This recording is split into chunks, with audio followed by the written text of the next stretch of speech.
এই আমরা এখন কি করব? আমাদের তো পুলিশ ধরে ফেলবে। ফালতুর উপরই আমরা ওই মার্ডারটা করতে গেছি। ওই মার্ডারটা করার পর আমাদের পিছনে পুলিশ পড়ে আছে। এখন আমরা কি করব?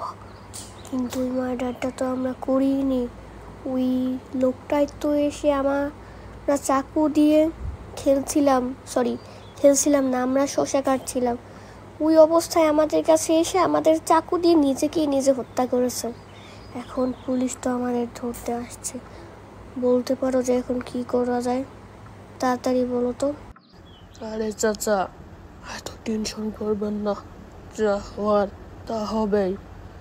এমন কোনো দিন আসেনি যে এইটা তোমার ভাগ্যে লেখা আর এইটা হলো না। এটা কখনোই হতে পারে না। ভাগ্যে যা লেখা আছে এটাই হবে। আপনি এত চিন্তা করবেন না। চিন্তা যেন আমি নাই করি, এটাই আমার জন্য ভালো।